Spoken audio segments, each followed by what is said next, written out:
Welcome. Let's look at the Temporomandibular Joint, also known as TMJ. This is our study guide, and we would be looking at the following points: the definition, the classification of the joints, the key points of the temporomandibular joint, what are the specific features that it presents, the functions, structural components of the TMJ, the supporting structures, the movements, that's the type of movement that the joint exhibits, blood supply, innervation, and some clinical anatomy. So the temporomandibular joint connects the temporal bone with the mandibular bone. So these two bones are held together by a complex group of structures that helps to allow a wide range of movement. So within this space, we have structures embedded within it. The specific region within the temporal bone where these joints occur is in the mandibular fossa. And this is the mandibular fossa where the head of the mandible fits into to form the temporomandibular joint. And we also have specific region in the mandible, which is the condylar process. This is the mandible, this is the ramus. The ramus dividing into anterior process and a posterior process. The anterior process is the coronoid process. The posterior process is the condylar. So it is this condylar that actually fits into the mandibular fossa of the temporal bone to form the temporomandibular joint. We have complex structures that are embedded within this space that allow for a wide range of movement. We have ligaments, different types of ligaments that help to reinforce the joint. We also have muscles that help to support it. We also have soft tissues that are embedded within it. So as we go through with this lecture, we would be unfolding the different structures that are embedded within this space. First, let's start with the classification of the joint. How do we classify the temporomandibular joint? The temporomandibular joint is structurally classified as a synovial type of joint because we have the synovial apparatus embedded within it. But more specifically, it can be classified as an hinge type of joint because it allows movement in one plane, that is opening and closing of the jaw. And it also can be classified as a gliding joint because it allows sideways movement, and that can be more exhibited during the process of chewing. If you want to classify it functionally, because it allows for a wide range of movement, it can be classified as a diarthrodial joint because it can exhibit complex form of movement in different directions. Key point about this joint is a complex joint, and it is so unique with the following points. This joint, we have two of them. We have one on the right and one on the left. They are complex type of joint, as we have previously stated, because they are embedded with different kind of structures that allows for this complexity. And also they're able to undergo a wide range of movement.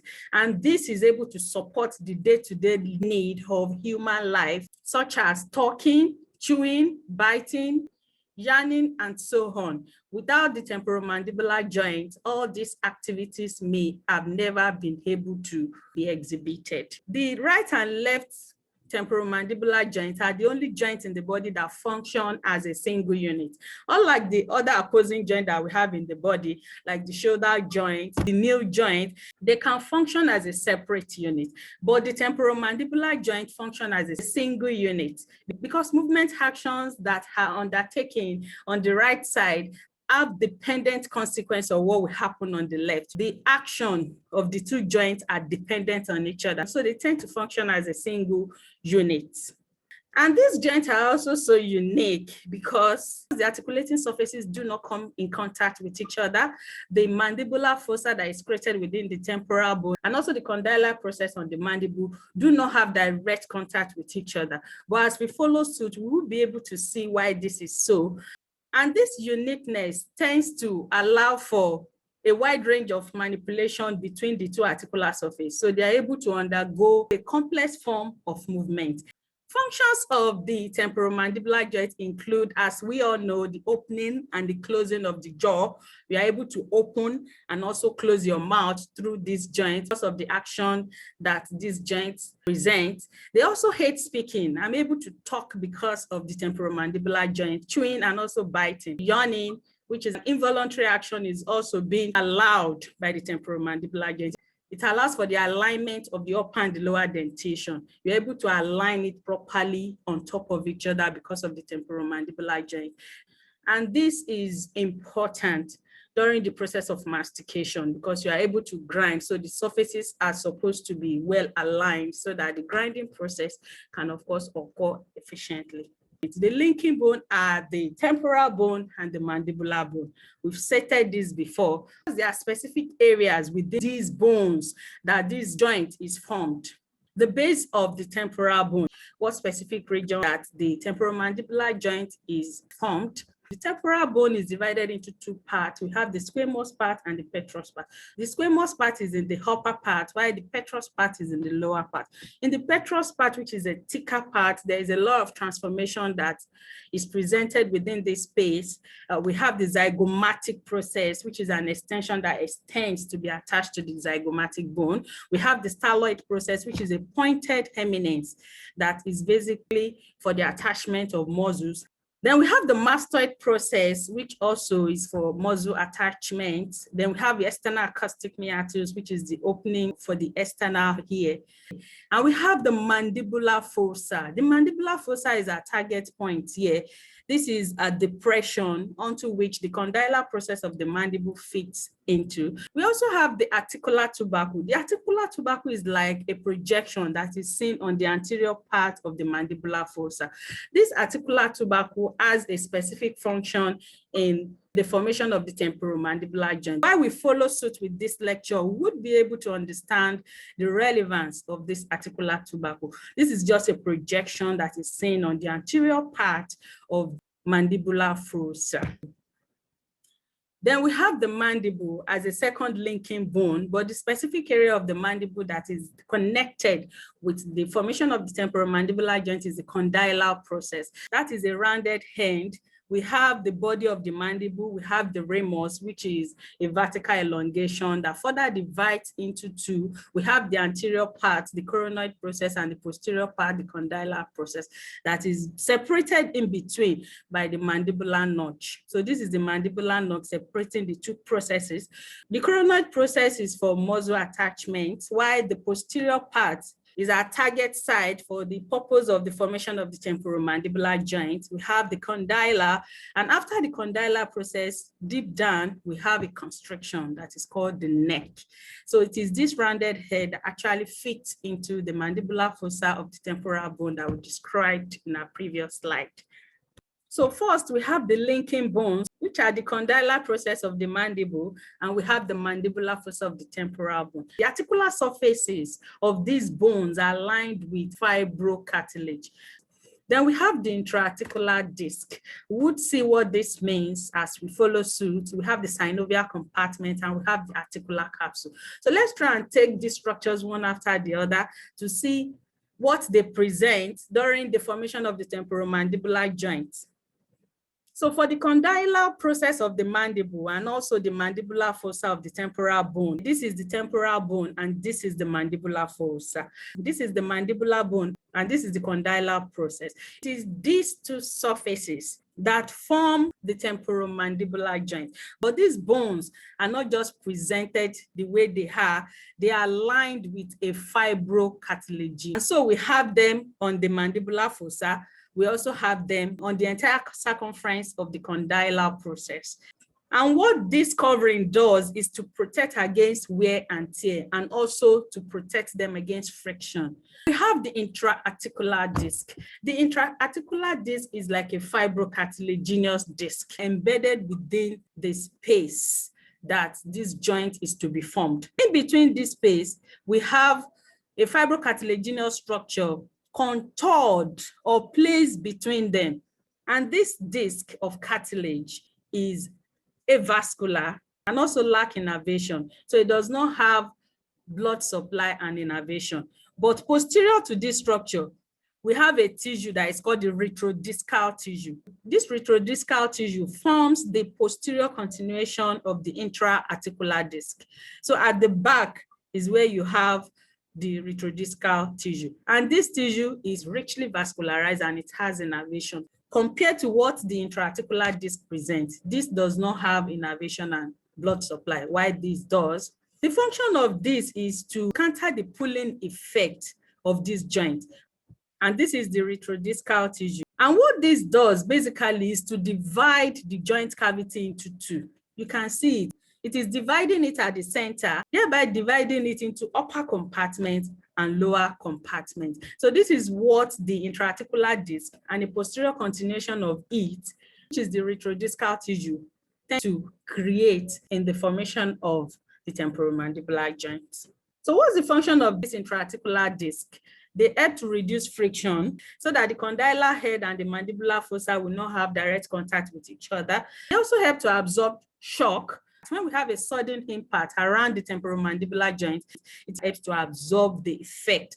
It also helps to protect the joint against wear and tear. Then it enhances joint stability. It helps to give a structural stability or support to the joint. Then it also aids a wide variety of movement because of this subdivision. Then the synovial compartment. So now that we have the superior and the inferior joint cavity, so we now have the synovial compartment embedded within each of them. So thereby now having a superior synovial compartment and an inferior synovial compartment. These joint compartments have different movements that they exhibit. For the upper synovial compartment, it allows for translational movements, that's sliding movement. This can be attributed to the articular tubercle. We said that there is a protrusion around the anterior part of the mandibular fossa. We said it at the beginning of this lecture. So this is able to prevent a rotatory movement around this axis. It only allows for movements that are translational. While the lower synovial compartment allows for a rotatory movement because there is no structure preventing that heart, so it's able to rotate. And this is the upper synovial compartment. Then we have the lower synovial compartment, allowing for different grade of movement. Then the synovial compartment, what is this structurally made up of? The synovial compartments are made up of two structures. We have the synovial membrane, and this is the synovial membrane highlighted in green.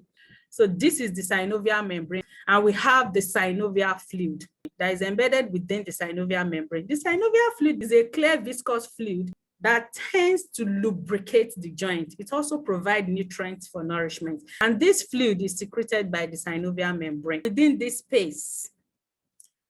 And this is the synovial fluid embedded within the synovial membrane. Then we have the articular capsule.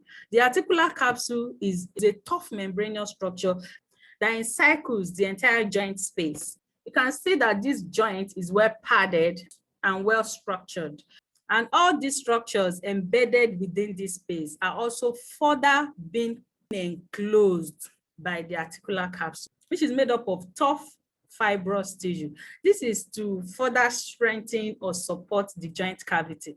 So we also have some structures that tends to provide structural support for this joint. So we have two basic structures. We have the ligaments and we also have the muscles. So for the ligament, we have three ligaments. We have one major ligament, which is the main ligament, and we have two minor ligaments, which are also called the accessory ligaments. For the major ligament, it tends to stabilize this joint. We have the major one, and it is termed the lateral ligament, or it may be referred to as the temporomandibular ligament. So we have the zygomatic process of the temporal bone, and this is where the origination of temporomandibular ligament is, and it extends downwards. And it is now inserted on the posterior part of the neck of the mandible. Remember, we said that we have the rounded head, which is the condylar process, and a constriction below it, which is the neck. Then the minor ligaments, we have two. We have the stylomandibular ligament. From the name, it originates from the tip of the styloid process, then is now being inserted at the angle of the mandible. We have the second minor ligament or accessory ligament that tends to support the TMJ as the sphenomandibular ligament, from the name sphenoid. So it originates from the spine of the sphenoid bone, and it runs downward to be connected onto the lingula of the mandible. The lingula of the mandible is on the inferior side of the ramus, and it is around the junction where you have the mandibular foramen. So it is attached on the medial wall of the ramus. So let's look at the relationship between these two ligaments in relation to the temporomandibular joint.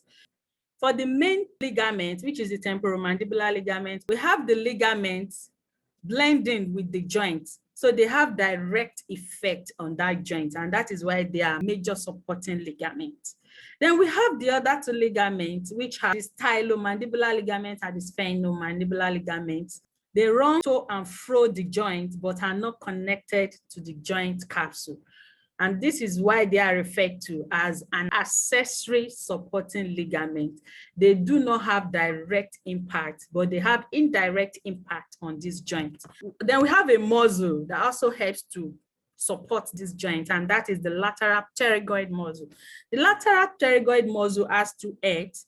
That's the superior head and an inferior head. The superior head originates from the infratemporal crest, and it is inserted onto the articular disc of the joint. Then we have the inferior head. This is the inferior head of the lateralpterygoid muscle, and this originates from the lateralpterygoid plate. The lateralpterygoid plate is the lateral foot process of the sphenoid bone. Remember when we talked about the sphenoid bone, we said they have two foot processes. We have the medial pterygoid plate and the lateral pterygoid plate. It is on the lateral pterygoid plate that we have the origination of the inferior head of the lateral pterygoid muscle. So it originates from there. Where it inserts on is on the neck of the condylar process. While the superior head merges with the joint capsule, the inferior head is inserted on the neck of the condylar process. You can see that this muscle has a structural link with this joint. The movements that the TMJ presents include protrusion and retraction. So you can protrude and you can, so it's funny. Then we have elevation and depression, closing and opening of the mouth. When we open our mouth, the lower part of the jaw is depressed. When we close it, the lower part of the jaw is elevated. Then we also have grinding movement. This is a sideways type of movement, and this is pronounced more when we eat or chew. We are able to alternate protraction and retraction in both the right and the left temporomandibular joints. Blood supply of the temporomandibular joint. The TMJ is supplied by branches of the superficial temporal artery and the maxillary artery. This is our common carotid artery dividing into internal carotid and the external carotid.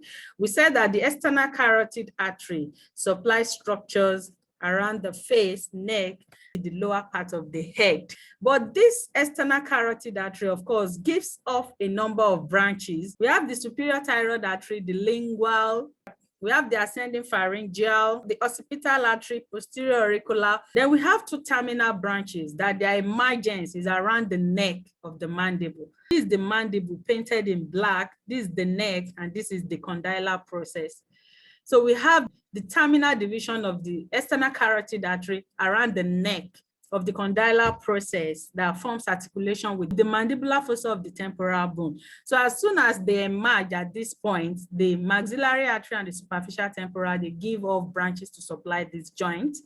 So we have the superficial temporal artery, which is a smaller terminal branch that goes up to supply the temporalis region. But around where it emerges, it gives supply to the temporomandibular joint.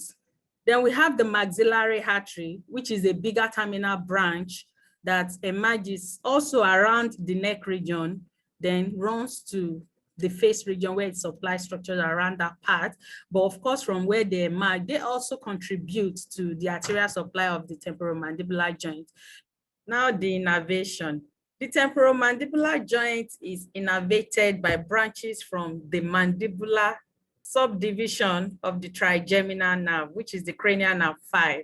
So we have the trigeminal nerve being divided into 3 sub-branches, and this includes the ophthalmic nerve, the maxillary nerve, and also the mandibular nerve. The ophthalmic nerve exits the cranial space through the superior orbital feature to enter into the orbit to supply structures that are embedded within it and also adjacent structures, while the maxillary branch of the trigeminal nerve exits the cranium through the foramen rotundum, where it passes to the upper region of the face. And we have the last branch, which is the mandibular branch of the trigeminal nerve, and this exits the cranial cavity through the foramen ovale. From exiting the cranial space, it gives off a number of branches, and two of those branches supply the temporomandibular joint. We have the first branch. We have the mesenteric nerve, which innervates the anterior part of the TMJ, while we have the auriculotemporal nerve supplying the posterior part of the temporomandibular joint. Clinical anatomy, we have disc displacement. Remember when we talked about our intraarticular disc that is being located between this joint space, and we have the retrodiscal tissue being located behind the intraarticular disc. When we have the displacement of this cartilage, this is where the cartilage is supposed to be located, and we are supposed to have the retrodiscal structure somewhere around there. But when there is displacement, you now have the intraarticular disc being pushed forward, thereby putting the retrodiscal structure in the place where the intraarticular disc is supposed to be located. And remember, we said that the intraarticular disc is avascular and also does not have innervation. But the retrodiscal structure is richly supplied and also has innervation. So where there's compression around this point, there's going to be pain because this has innervation, and that is why you have pain being experienced when you have this displacement, because the retrodiscal structure is now put in place of where this structure is supposed to be. Then where there is movement, there's going to be pain imposed on this tissue, and it's going to be felt because of its innervation.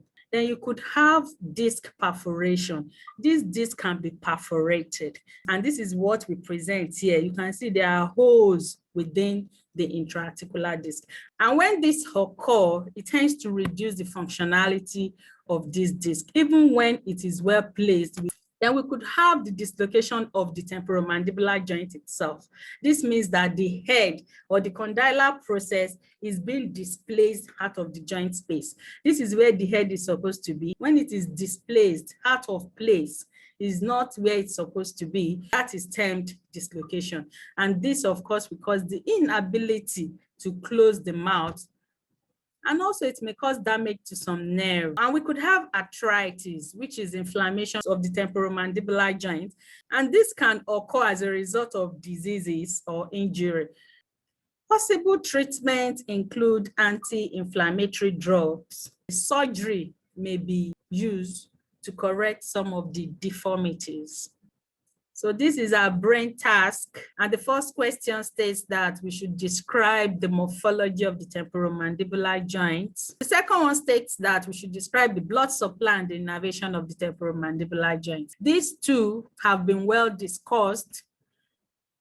The third one states that we should list and explain some clinical anatomy of the TMJ. We should try and list those ones that have not been listed during the course of this lecture.